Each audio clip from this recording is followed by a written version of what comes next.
The algorithm hates that. So what I'm about to say is going to make 0 sense. I'm well aware of that. We are 15 minutes out to making my 3rd live appearance on TV since going hard on my YouTube channel just 6-7 months ago.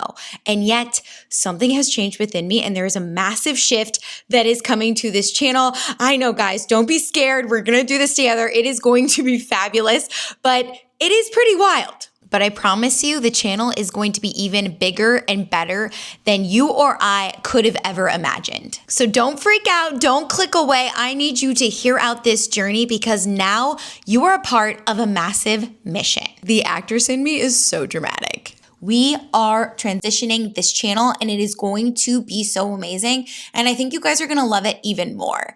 Can you stay with me for just a second? I need to go on TV right now real quick. Well, you want to see a little celebration from Brooks Nader? Actually, not just from Brooks Nader, but Brooks and her sisters. This is a semi-spontaneous celebration. Yeah, they did this for us. Because what they're celebrating is the fact that their reality show has been picked up for a 2nd season. Yeah. Hey, it's Ashley BTV. Listen, these girls are coming in hot. I think don't underestimate them. They're coming in for that Kardashian Secret Lives of Mormon Wives spot. I mean, they say they're from Louisiana. Like, they have this interesting background. They're very opinionated. They've got big personalities. And like, you know, you guys said, they're really, really fun to watch. And people love, by the way, cheering on families. Like, why is it so much fun to watch families, especially very opinionated young women? They're hot. They're taking on New York City. This is such a fun show. And I think this is going to be one that might stick around for some time. So I think you're right. know they're looking for a showrunner right now. And I think people need to jump on this, like Kris Jenner. Oh yeah, that just happened. But like I said, things are going to be changing on the channel. Let's change into something more comfortable. Also, look at little baby Coda just like hanging out underneath me, like best coworker ever. Hi, Coda. Oh, he's so tired. He's so tired. Okay, that's actually so wild that that just happened. It's like the minute you say, I'm coming for a change, the universe is like, wait, are you sure? Are you really sure? And I'm here to tell you, yes, I am sure. So before I talk about what's going to be changing on the channel, I want to kind of take you on the journey of what it's been like to run an entertainment news pop culture show since I started basically in March. Again, not super long. It's not like I'm an expert in this, but I do come from the news world. So like kind of an expert in this when it comes to running a news show because I would make live TV every single day. I was a reporter and I was also a breaking news anchor and all of those things. So then what happened in my YouTube journey was I'd always really, really wanted to build a YouTube channel, but I never knew what to talk about. So I was always just trying different things, right? I tried making videos on, you know, having a golden doodle and travel. And actually, if you look back at those videos, a lot of them have thousands of views now, but I always would start, stop because I could never find my thing until one day this year I felt like, oh my gosh, I just really want to talk about like this show in particular. And it ended up being like Meghan Markle's like season 1 of With Love Meghan. And then I wanted to talk about Love is Blind. And what I realized in this process was I had a really interesting perspective. My vantage point, which you'll hear a lot on YouTube, what makes me different in this space is that I have worked in Hollywood for over a decade. Like I know what goes on behind the scenes, which is why I have so much to say on all of these topics. And so I just started talking about them. And then what happens is you build so much momentum because you're getting better every video, right? So then you're putting out way more content. So it only took me 3 months in really going hard on YouTube to become monetized. And then I started making, I'm not even kidding you, I feel like this sounds made up, but I started making thousands of dollars off of YouTube AdSense. I landed multiple thousands of dollars of brand deals. And then I started getting high paying ticket clients who wanted to work with me and like have me consult them. So everything was just taking off so fast. And then I started being asked from my videos to come on TV and to make TV appearances. So it's so wild, but I don't think anyone knew what was actually going on behind the scenes. In fact, they definitely didn't know what was going on behind the scenes because when you're on YouTube, you're just putting on a happy face, right? Like you're just acting like everything's great, everything's fine. But in the back of my head, my husband knows because I consulted him like every single day on this. I realized a few things were happening in the YouTube space, and also a few things were happening as I started getting better and better at becoming a content creator. Now I have over 11,000 subscribers. I'm so thankful for each and every one of you. And that is that especially in this niche, you start to actually become like legacy media. So I'll talk about that, and then I'll talk about like the internal struggle. So essentially, when you run a news channel, you have to do the same tactics that legacy media is doing. So it's so funny because in this space, all of us are like, no, we're so much better than legacy media. And I do think to some extent, like we have a free voice, independent journalists, independent creators. There's such a need for us, right? Because now we see that you're only being told a certain like side of stories because a lot of outlets want to stay good with like big politicians. They want to stay good with celebrities because they want that exclusive. So they only paint things in a certain way. So that's why you see a lot of creators making content on the things that you're not seeing a lot of information on, like the Blake Lively case. So the things that you feel like, oh, you're not getting the full story from mainstream media, this is where it's literally opportunity gold for content creators because one, they can provide more information because they're doing the research, they're reading the court documents, but also the audience needs and wants it. And this is something that I teach my students in my YouTube Buzz Builder Bootcamp and in my coaching programs, that you have to think about not what you want, but what the audience wants and how you can serve them, right? So what ends up happening is, even as a solo creator, is you start to do, and you probably don't even realize this, but you start to do what legacy media is doing, right? Like you start to get just a little bit more polarizing on your takes, and you start to get a little bit more controversial and a little bit louder and a little bit more aggressive and, dare I say, negative at times. And by the way, I'm not speaking for any other creator. I'm speaking for my own personal journey. Like, I feel like you could see the progression of my thoughts. And a lot of times this starts from a really, really good place. And I have to commend the creators who stay in that good place, because there's so many creators who are in this type of niche and genre who are doing such great work, and they have amazing daily shows, and I love listening to them, and they're just so much fun. I think for me, especially coming from that news background, I understand what's gonna get the click. I understand how to make your thumbnails, how to make your titles that, really intrigue people and hook people. And again, like, you don't even realize that you start almost to bring a sense of outrage. Now, when I say that, it also comes from a very genuine place. This is not manufactured outrage, because you become so impassioned about these stories. So let's just take the Blake Lively case, for instance. I am so passionate about justice for the underdog, which in this case is Justin Baldoni, and following the case, you become so angry because you're like, wow, this person is, going through something so terrible, and legacy media isn't reporting on it the way they should be. So I need to be the one to stand up and do this. And then the more crazy you get, I'm just being honest, I'm just like, my whole thing has been taking you behind the headlines. I'm taking you behind my own curtain, okay? Is that you become more outrageous, and you almost become like a caricature. And if you don't have a polarizing take, then you don't really fit the space, because the audience wants to see it. In news, we would always say, if it bleeds, it leads. And it's so funny because as a reporter, you always want to do like the fun stories, like the local community getting together and, helping seniors. And then you wonder, why didn't my producer sign off on this? And you're like, oh, because it's not going to get the click. Because legacy media, like every single day, we would talk about what are the stories that are trending on our website, like what are getting the most clicks. So they're doing exactly what we as YouTubers are doing. Well, what is getting the most clicks? Why do you think YouTubers are way more polarizing in this niche? You either love them or hate them. And I think then the algorithm started feeding me a lot more like massive people, like millions of followers who have the craziest, most outrageous takes, and people love it, especially politically. I'm not even a political person. I am so down the middle. I always try to see both sides of things, and the algorithm hates that.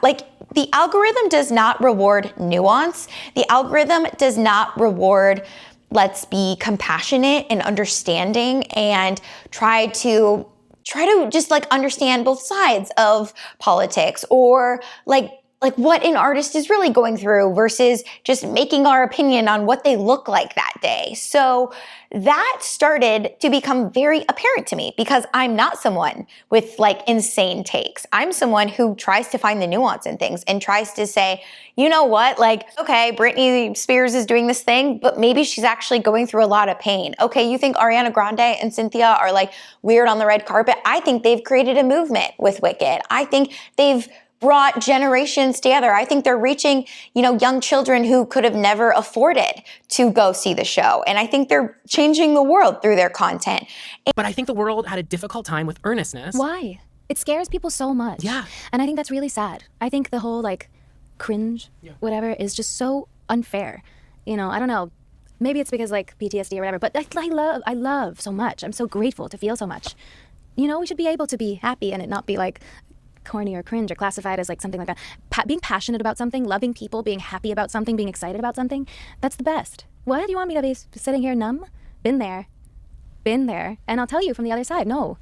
You just start to see that this is why these, massive people like the Megyn Kellys, a lot of different people, they're gaining an insane audience because they're being more and more polarizing. And Billy Bush interviewed an expert on this, and I thought he had something really great to say. Take a listen. In 1995, the algorithms that started crawling the world and measuring engagement found a new secret sauce even better than sex, and that was rage. And that if you can get people online and enrage them and pit them against each other, you'll keep them glued to their phones. So unfortunately now, we have an economic incentive tied to getting Americans to dislike each other. Online, it is just so fucking ugly. Yeah. And that's what AI is crawling. But here's the thing. People love it, so people are going to continue to deliver that. I personally cannot, but there's other reasons for this shift that is going to be coming in my channel, because believe me, trust me, I'm not going away. But that is a major part of this, is I kept getting, I'm going to use Christianese right now, Christian lingo right now, but I kept getting what we call spirit check. I felt like the Holy Spirit was like, are you really proud of that video? Did you actually serve the world? Are you being a good steward of the gifts I've given you? And when that happens, guys, anxiety goes insane. Your anxiety spikes to the highest degree when you feel like you're not living out your calling. But you keep justifying it. You're like, no, but I'm telling this story. It's really important for people to get to hear this. But then you become more and more outrageous. You're like, am I just entertaining? Am I reacting? Am I creating more noise, or am I servicing people? And I would start to literally feel sick to my stomach. I started journaling about this literally immediately. I got monetized in May. I was doing really, really well. We were so proud after years and years of trying and failing. I was like, this is insane. I figured out the formula. And yet I felt like God was like, but have you? I didn't feel a need to just shut everything down. I was like, I'm gonna continue doing this until God puts a stop in me. And then it was wild because we went through something so traumatic. Our dog passed away in the care of a sitter, and it was this huge story. And I physically couldn't come on camera, and I felt like I have to tell my story. And this is when I found another part of our community, and that was the people who really invested in our story. And I could not show up on camera. I could barely talk. You can watch those videos. You probably don't want to because they're really sad. But it felt so much to me that I was making a difference in this space, and that also our video was touching people. But then I felt like my dog's passing. I kept asking my husband, I'm like, did God make our dog die because he was mad at me for the direction I was taking my channel? I know I sound like a 5-year-old, by the way, talking like this, but that's the thoughts that I had in my head. I'm like, maybe God is trying to tell me that what he gives, he can take away if we are not using our resources well. And it was the biggest spirit check. So then I started working on my business even more. And again, I started consulting clients, and I was kind of put a pause a little bit. In July, I only uploaded 4 videos. In August, I'd have to check, I think it's 7 videos. And then we went on our honeymoon, but I was slowly getting back into the entertainment space. But I really wanted to just focus on helping creators. I was like, I love helping creators so much. And I kept getting this calling. Okay, here's what happens. September hits, and we are on our honeymoon, and Charlie Kirk gets shot and killed. And the video that pops up when I'm on a subway, which by the way is already so triggering with, what was that, Irina, who was murdered on a subway. The first video I see in Spain was the video of him losing his life immediately. And this might seem like you're not gonna understand this. If you're like, why? Oh, Charlie Kirk's so polarizing. It's hard to explain. Charlie Kirk's passing was such a gut check for so many of us Christians and especially online creators, because it felt like someone was being slaughtered for sharing their views. You can have your own take on that. I'm just telling you my take on it. So especially as a Christian, I felt destroyed. Like I felt, and that's when I slowly started entering the political space, even though I've never wanted to enter the political space, because I'm not political. Like I just love people so much and I want everyone to get along and be happy. I wish we didn't have Democrat and Republican. And then I was approached by a friend who said he wants to be a producer on my show and like, let's go hard and let's create the next Daily Wire. And like, but that's not who I am. Like I'm not conservative. I'm not like ultra liberal. That's not who I am. My goal is to bring people together. My goal is to help their missions, right? But yet I continue to cover entertainment news because it felt like, okay, let's just keep doing this. I kept getting stopped, guys. And it was my physical body, my nervous system started literally shutting down. I was reading so many studies on this from neuroscientists and just hearing about how my cortisol levels were spiking. My body physically wouldn't let me continue to talk about things. Even if you feel like they're lighthearted, oh, you're just like making fun of someone on the red carpet. That's not who I am. And God put a spirit check in me. And then he literally, I felt like shut down my body because my body could not operate the way like every other creator in the space could. And I'm not putting them down. A lot of them are doing such great work, but that's not who I am and that's not my lane. And I was talking to my best friend who was my ride or die in Hollywood, and she just left Hollywood too. She just was an EP on a major film, a major streaming platform. And we were talking about how, one, YouTube is the new Hollywood, and I'll dive into that in a new video coming up, but also how if something isn't right in your gut and in your soul, you're never gonna be able to perform it at the level of the most successful person that will succeed in that space. Because there are people, again, that like love this content and they live in it daily and they crush it. And that's not me.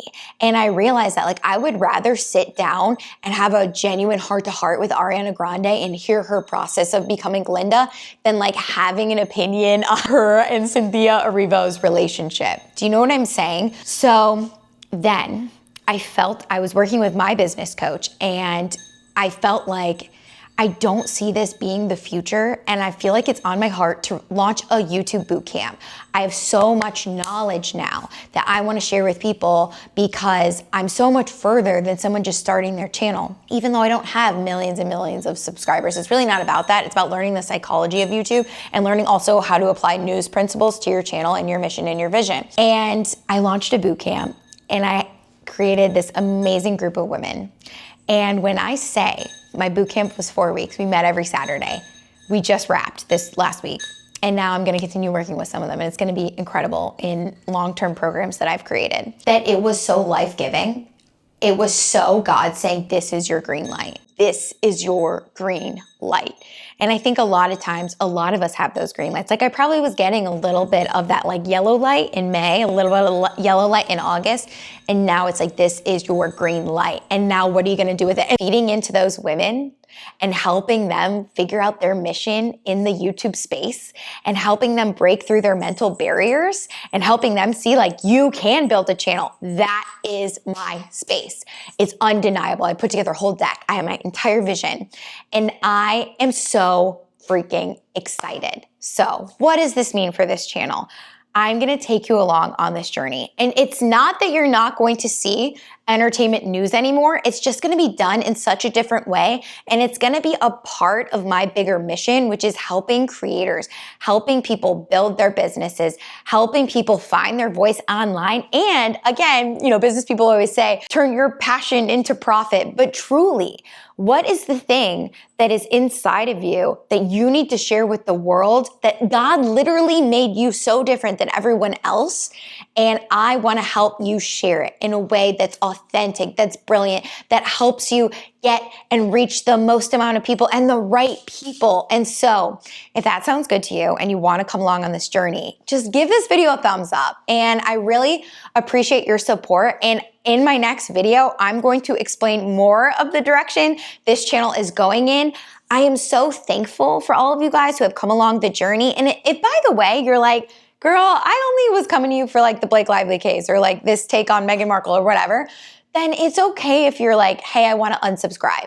Believe me, like go ahead and unsubscribe. But if you're like, you know what? I vibe with Ashley. Like maybe not every video in the upcoming future where I'm really, really helping people and diving into their missions in the creator world will fit you exactly. But I think other videos really will.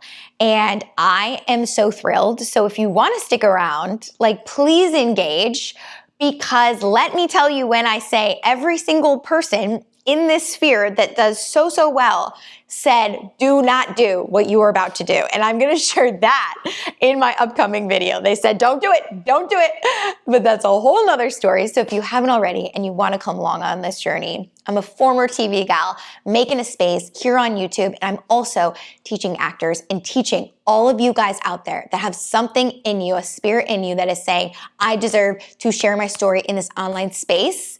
I am here for you. YouTube is the new Hollywood, and let's ride at dawn. Baby girls and baby boys. Don't know why I just called you that.